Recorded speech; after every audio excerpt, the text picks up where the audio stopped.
Welcome plus two class. आज हम जो है नया नेक्स्ट चैप्टर जो स्टार्ट करने जा रहे हैं, क्योंकि पिछला चैप्टर हमारा जो रेवेन्यू था वो कंप्लीट हो गया है और हमारे चैप्टर का नाम है कॉस्ट ऑफ प्रोडक्शन, यानी कि उत्पादन की लागत। ठीक है बेटा, कॉस्ट ऑफ प्रोडक्शन एक लंबा चैप्टर ये हमारा रहेगा और इसमें सबसे पहले हम जानने की कोशिश करेंगे बेटा कि लागत क्या है, इसका मीनिंग समझने की कोशिश करेंगे कि कॉस्ट ऑफ प्रोडक्शन होता क्या है। उत्पादन की लागत का मतलब है बेटा कि उत्पादन के साधनों, एक factors of production, factors of production and inputs,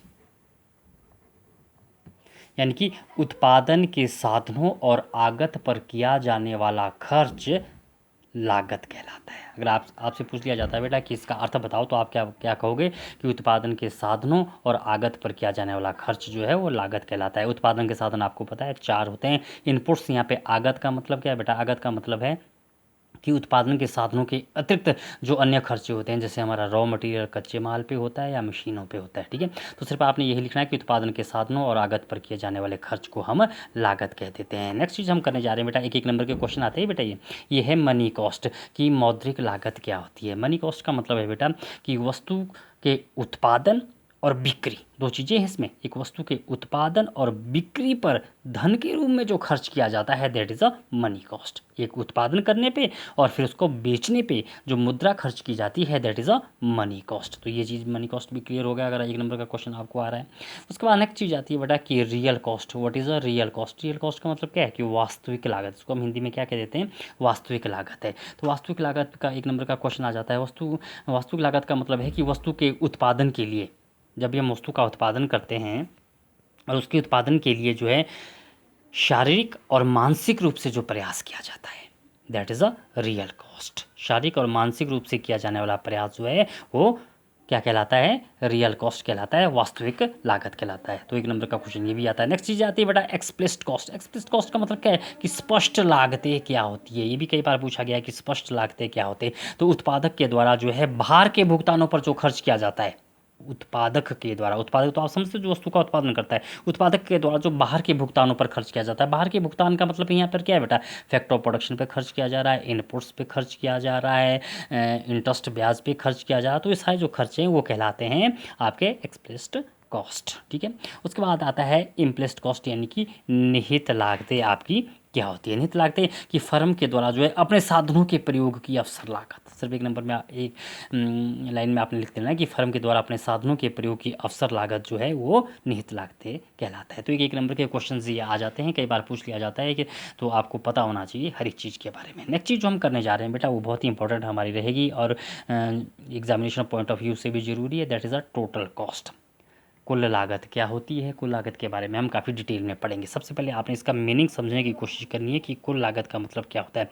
कुल लागत का मतलब है बेटा कि कुल लागत का मतलब है कि वस्तु की एक निश्चित मात्रा का उत्पादन करने के लिए, वस्तु की एक निश्चित मात्रा का उत्पादन करने के लिए मुद्रा के रूप में जो धन खर्च किया जाता है उसे हम टोटल कॉस्ट कह देते हैं। और ये दो चीज़ों का जोड़ होता है। Total cost TC is equal to FC plus VC. ये जरूरी बात है बेटा, ध्यान से आपने सुनना है कि टोटल कॉस्ट किसका जोड़ होता है? टोटल कॉस्ट जो जोड़ होता है वो होता है एफसी और वीसी का। अब ये एफसी क्या है, वीसी क्या है, इसके बारे में हम डिटेल्स में पढ़ेंगे। एफसी का मतलब है बेटा फिक्स्ड कॉस्ट, फिक्स्ड कॉस्ट। और इसको हम हिंदी में कह देते हैं, या तो हम इसको स्थिर लागत कह देते हैं या हम इसको बंधी लागत भी कहते हैं। और इंग्लिश में क्या कहते हैं बेटा? Fixed cost. फिक्स्ड कॉस्ट का मीनिंग हम समझेंगे और फिर हम देखेंगे कि इसको हम टेबल और डायग्राम के द्वारा कैसे स्पष्ट कर सकते हैं। स्थिर लागत क्या होती है? स्थिर लागत का मीनिंग आपने समझना है।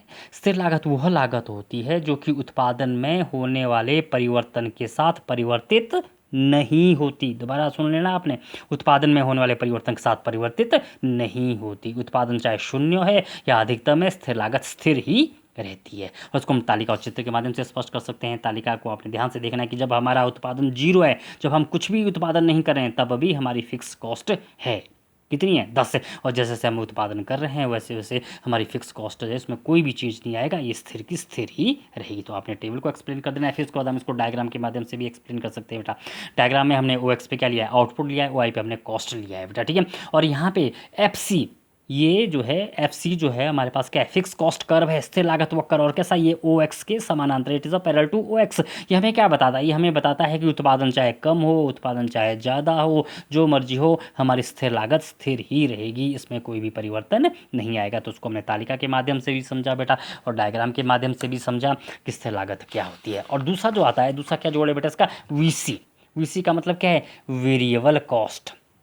वेरिएबल कॉस्ट को हम बोलते हैं बेटा परिवर्तनशील लागत। परिवर्तनशील लागत वह लागत होती है जो कि उत्पादन में होने वाले परिवर्तन के साथ परिवर्तित होती है। पहले वाली चेंज होती है, चेंज नहीं होती, लेकिन ये चेंज होगी। वीसी क्या होती है, कि उत्पादन में होने वाले परिवर्तन के साथ परिवर्तित होता है। और इसको भी हम टेबल और डायग्राम के माध्यम से स्पष्ट कर सकते हैं। टेबल यहाँ पे आपने देखना है बेटा, टेबल में क्या बताया गया कि जब हमारा उत्पादन जीरो है तो हमारी वेरिएबल कॉस्ट भी जीरो ही है, और जैसे जैसे हमारा उत्पादन बढ़ रहा है, 1 2 3 4 5 हम प्रोडक्शन कर रहे हैं, वैसे वैसे हमारी वेरिएबल कॉस्ट भी बढ़ रही है। तो उत्पादन की जीरो होने पे ये जीरो होती है, और जैसे जैसे हम उत्पादन करते चले जाएंगे वेरिएबल कॉस्ट भी हमारी बढ़ती चली जाएगी। और चीज़ को हमने हमें डायग्राम के माध्यम से समझना है बेटा। डायग्राम पे हमने यहाँ पे आउटपुट और वाई पे हमने कॉस्ट लिया है, और यहाँ पे हमने देखा कि ये जो हमारा कर्व है बेटा, ये कर्व हमारा वीसी वेरिएबल कॉस्ट है, ये जीरो से स्टार्ट होगा बेटा, ध्यान रखना है आपने, वेरिएबल कॉस्ट हमेशा जीरो से स्टार्ट होगा, जैसे जैसे हम प्रोडक्शन कर रहे हैं वैसे वैसे वीसी कर्व हमारा ऊपर की ओर जा रहा है। तो आज की वीडियो में इतना ही, उम्मीद है आपको समझ आया होगा। Thank you.